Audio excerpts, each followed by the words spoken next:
We were a happy family of 4.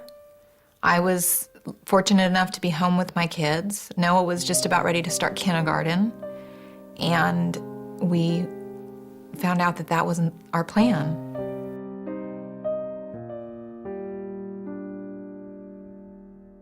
What I was told was that her chances of making it were about 2%. About 2%.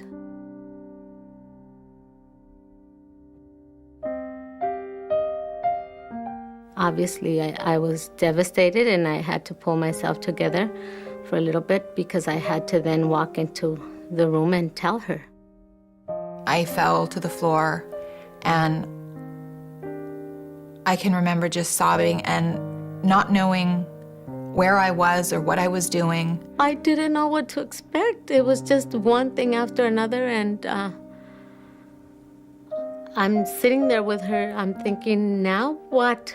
Now what do I do?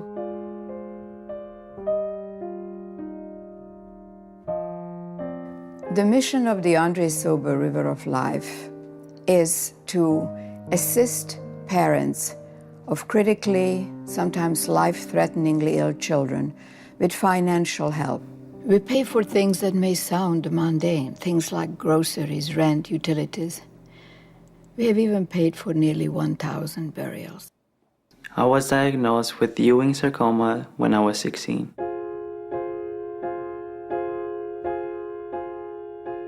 I have also 2 little brothers that were 10.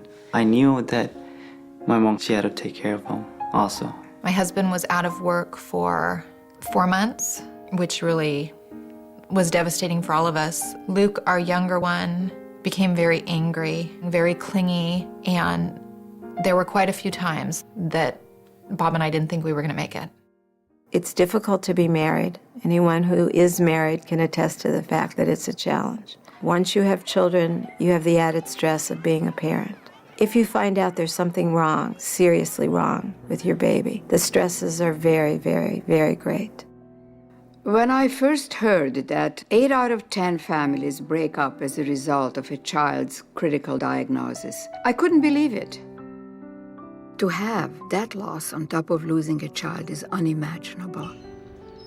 I know I've lived it.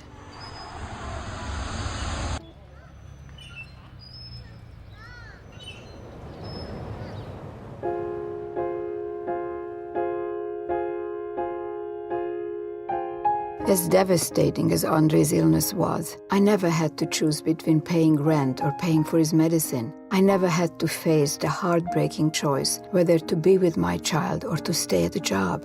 To have their parent by their side should be not negotiable, but in fact it is.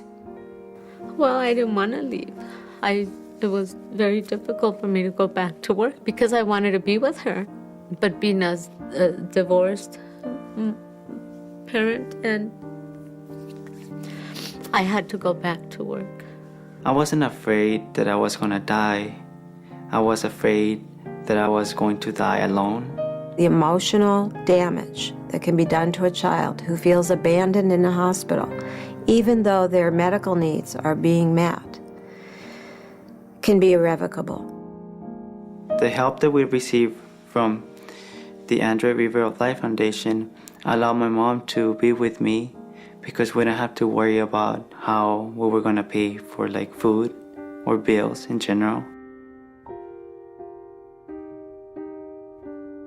There's actually nowhere that I know of other than the Andre Sobel Foundation where in 24 hours a family can be fed and have a place to sleep. You know, they say money isn't everything, but when you don't have it and you're trying to take care of a sick kid, it's everything.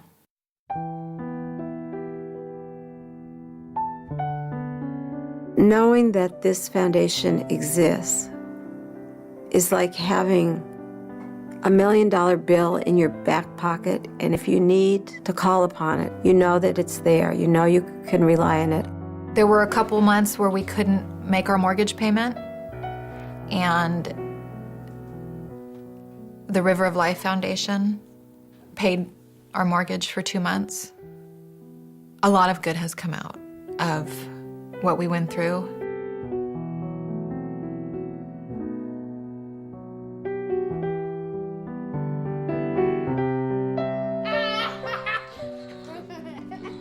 Knowing Noah and looking at Noah, you would not think he was a brain cancer survivor. I do have an understanding that in this world, not only there's sickness and there's health and there's everything. We can't be blessed with everything wonderful.